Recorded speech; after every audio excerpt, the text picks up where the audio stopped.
It is another sunny day at Giants practice. Welcome to an inside look at Giants training camp presented by Quest Diagnostics. Humidity over 70% once again. That means a lineman like Shaun O'Hara loves that. I'm Paul Dottino, and Shaun, always good to see you again. Another great day for the Giants as they are now in full pads once again for today's session. Yeah, Paul, another steamy one right now. The humidity level is high, which, as you mentioned, for old linemen, the sweat factor very high today. Obviously, they're in full pads today after that scrimmage they had a couple of days ago. These are always some of the toughest practices in camp. After you've cranked up the intensity level in a scrimmage, try to simulate a preseason game, to come back now a couple of days later, put the pads back on.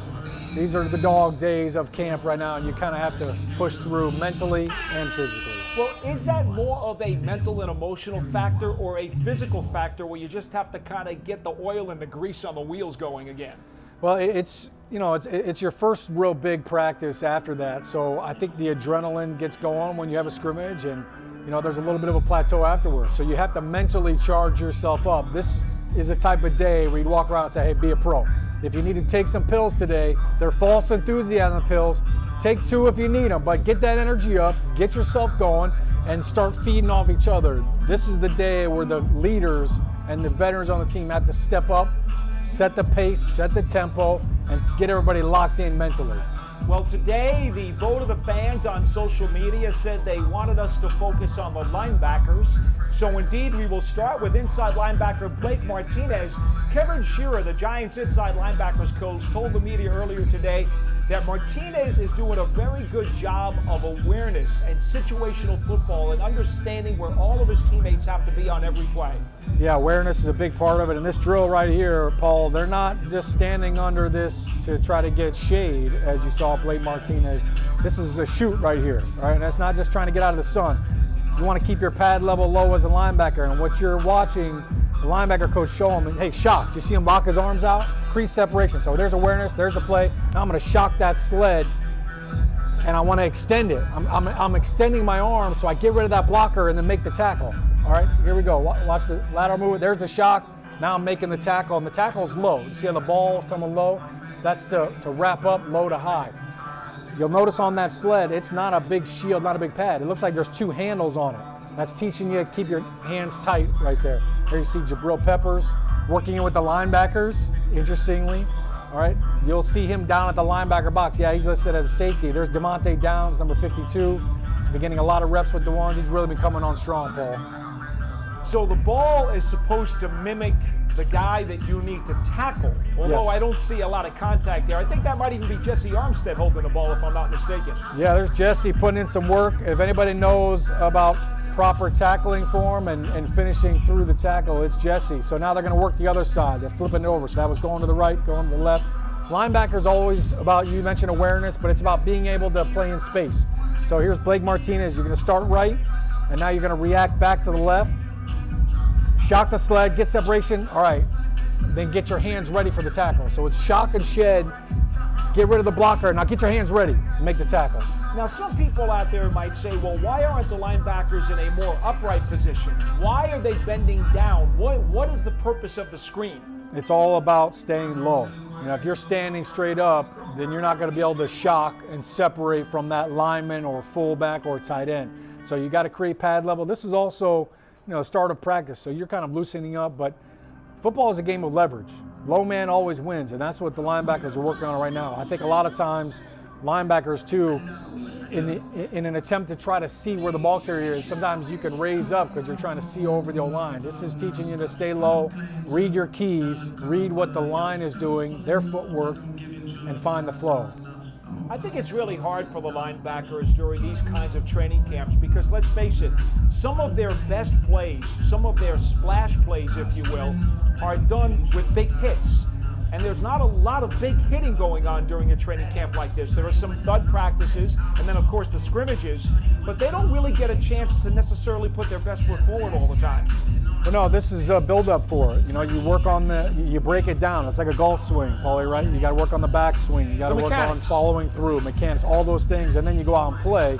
I think when you look at drills like that, you're doing it not at full speed, but you're doing it so that it just becomes involuntary. It's reactionary. You're not even thinking about it. And to me, what was interesting was we saw a couple of safeties mixed in there with the linebackers. So you saw Xavier McKinney, number 29 in there, Jabril Peppers. And for those guys, that just shows you the role that they're playing defensively. They're going to be up at the line of scrimmage. They're going to be in the box, having to shed blockers, having to make a tackle.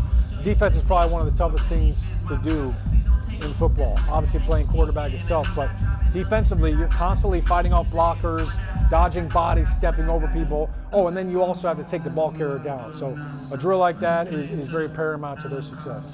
One of the instinctive talents that a safety or a linebacker has to have, and a lot of coaches in the olden days used to call it avoiding the laundry, because when you get caught up in the laundry, that means the offensive blockers have an opportunity to engage you and prevent you from getting to the ball. Sometimes the best trait is a guy who simply gets around blocks and avoids the laundry so that he doesn't have to fight one off. Yeah, my wife's going to cringe when I say this. I love doing the laundry. Let me get my mitts on those jerseys. Let me grab a hold of that 5 and that 4. All right, now looks like what we're working right here is linebackers jamming a tight end. All right, so 48 simulating the tight end. There's Devontae Downs trying to jam him. You want to disrupt him off of that route. This tight end, you don't jam him, he's going to be 3 to 4 yards down the field, and now the safety doesn't have time to come over and pick up the coverage. So as a linebacker, you're reading pass, the tight end's coming by you, you're jamming him, trying to disrupt his route, slow him down, which gives the safeties and the defensive backs time to get into their zone coverage. Got a look at Kevin Schur, the inside linebackers coach, and there's the jam. David Mayo, number 55. Giants fans remember him. He was re-signed from last year's team. 35, I think that's T.J. Brunson, right here, the linebacker. Very athletic. In these drills, if you're a younger guy, you're new to this technique, you want to study the guys in front of you. Watch how they're doing it. Watch their eyes. Watch their footwork. There you see. And once again, Shaun, much like offensive linemen, the idea here is when you get the jam, you want your hands on the inside. Because if they get on the outside, you're going to be risking a chance of a holding penalty. Yeah, no doubt about it. Your hands get outside and you get any tug of a jersey, the flag's coming out. So here's another linebacker drill. This is Carter Coughlin right here, the rookie, number 49. This looks like you're on the backside of a play and you're squeezing down, reading cutoff, maybe a pulling guard, maybe a fullback is coming up jamming, so jam and redirect. As you can see with the linebacker drills, it's all about change of direction. You're a big tennis player. I know you know what COD stands for. A guy like Cam Brown, who's at 6'5" with tremendous length, we talked a lot about when he came out of Penn State that arm length can be a really good weapon for him. Offensive linemen and tight ends don't like to see linebackers with long arms. No, it makes it hard to get a hold of that laundry like you were talking about. If their arms are long, they keep you away. And to your point, Cam Brown, when he was coming out in the combine, he had the longest arms in the entire draft, 34 inches. That's an unbelievable wingspan. So, at 6'5", he's got that natural ability. So now the challenge for him is, how to use that to your advantage. For him being on the line, that's why you see him at Sam linebacker. With those long arms, he can lock out a tight end, keep a tackle away from him. And then also with those long arms, he's got great range. If you're an edge defender, you're not going to let anybody get outside of you with arms with that length. All right, now we see another pass rush move here. Speak of the devil, that's number Cam 47, Brown right there. Cam Brown. It's got to be hard for him to dip his hips, though, with the kind of height that he's bringing to the table. That dipping of the hips is a really difficult thing to do. Yeah, the taller you are, the harder it is to get low. It's all about knee bend. And this is Lorenzo Carter. We're watching right here. So this is coming off the edge. This is working that dip. There's that dip. You see him get low? And on the first one, because they're not going very fast, you'll see they get lower on the first bag, and then as they increase the speed, they kind of start to rise up. But this is all about running the edge after the tackle. This is O'Shane Ximenez. And then, of course, to finish it off, you're going to see every time they hit that final bag, they're swiping their hand down That's for the forced fumble. You want the double negative. You get the sack and get the ball out, now you're getting the game ball. There's those long arms. You see that? Like a condor coming off the edge there, Cam Brown. Jimenez and Carter in particular have had really good starts to this training camp over the first couple of weeks, both showing more assertiveness, confidence, and speed. Yeah, there's Carter Coughlin right there. I mentioned him before.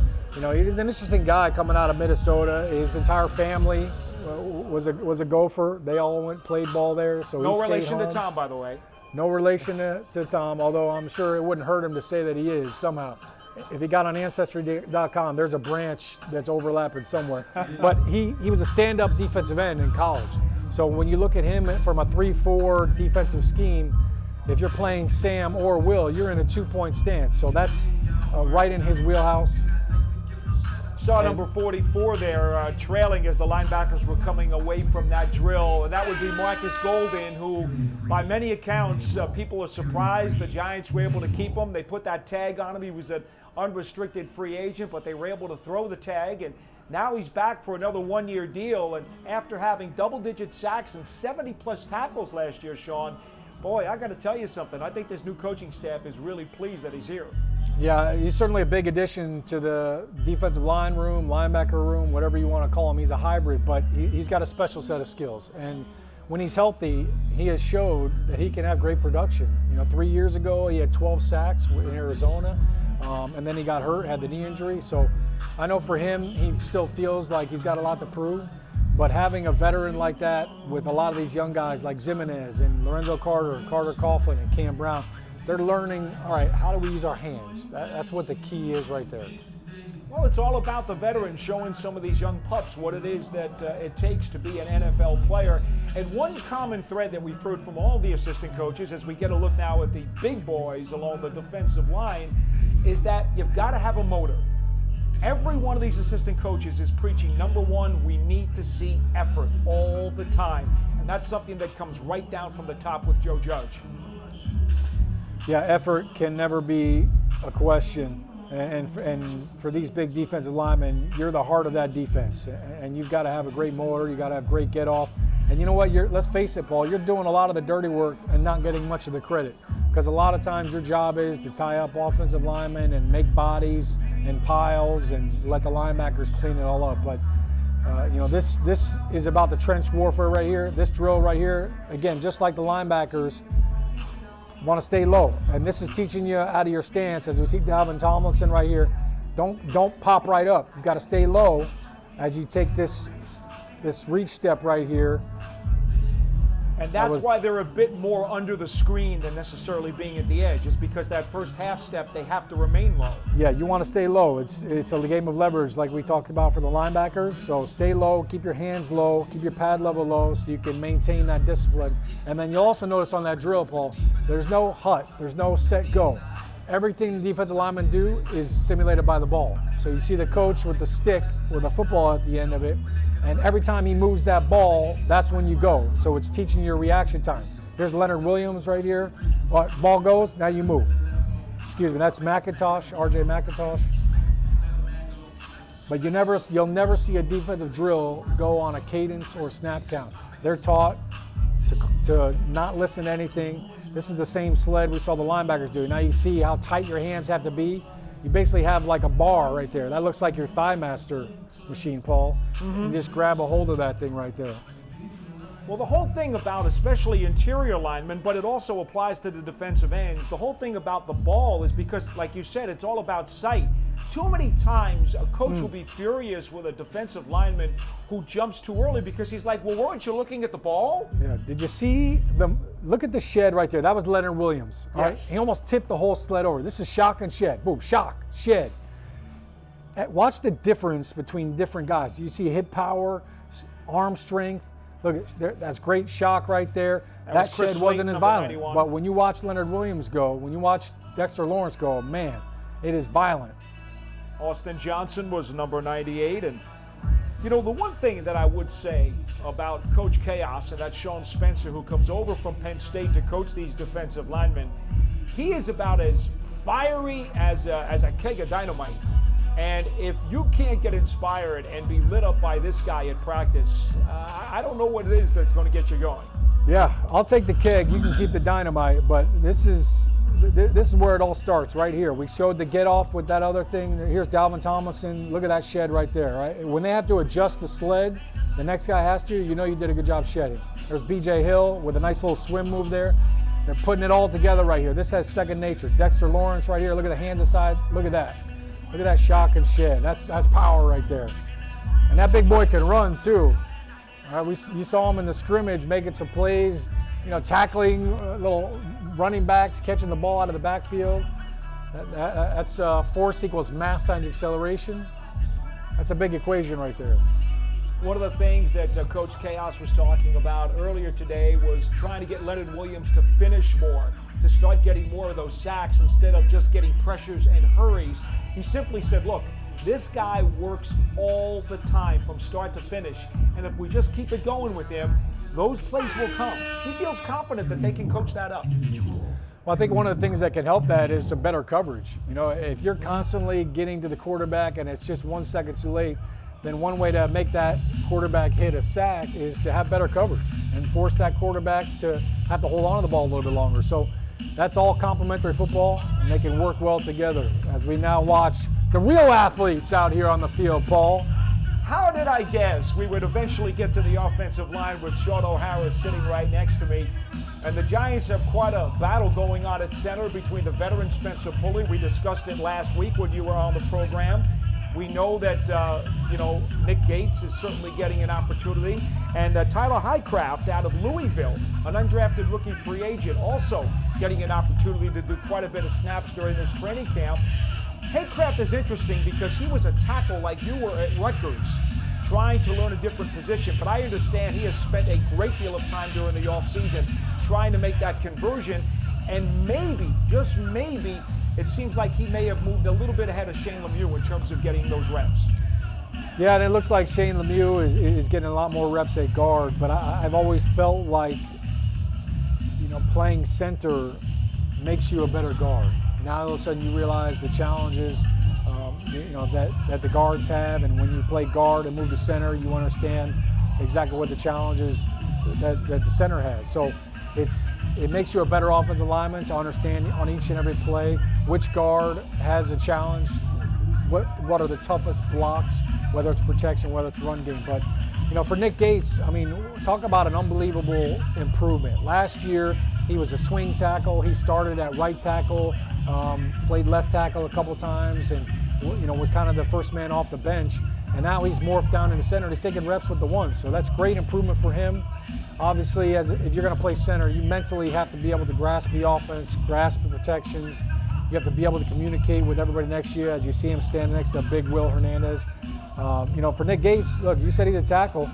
Ignore the fact that the jersey's up and you're seeing the belly.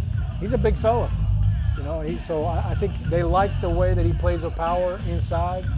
I moved from left tackle in college into center in the pros, and I tell you, having that quickness, that athleticism that he has is really going to serve him well. Well, if the fans were listening before when you were talking about the drills with the linebackers and the defensive linemen getting down in terms of making sure their body leverage was in good position, same thing happens with offensive linemen.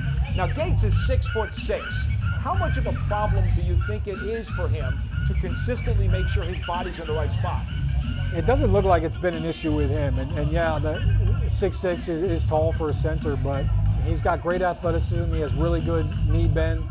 And I think that's been crucial part of his success so far. And, I think for him, the toughest part is when you're splitting reps with somebody. All right, every time I'm not out there with Will Hernandez and Kevin Zeitler, that's a missed opportunity for me to get better with my combo blocks, to work together, not stepping on each other's feet, getting hip to hip on a double team, and having that same mesh that you would have if you got every single rep. So we're seeing Mark Colombo right here. We're working combo blocks right now, and it looks like we're working a little inside zone play, maybe even a little draw. You see Nick Gates kind of sliding to his right here with Kevin Zeitler. Mark Colombo teaching him, hey, you punch the guy over to the guard. As you come up the center, chop your feet as you come up to the linebacker to the second level. You want to make sure that you don't get olayed. You don't want to lunge. You'll end up on the ground. Doesn't look good on film. There you see the hip-to-hip little gallop step that he used.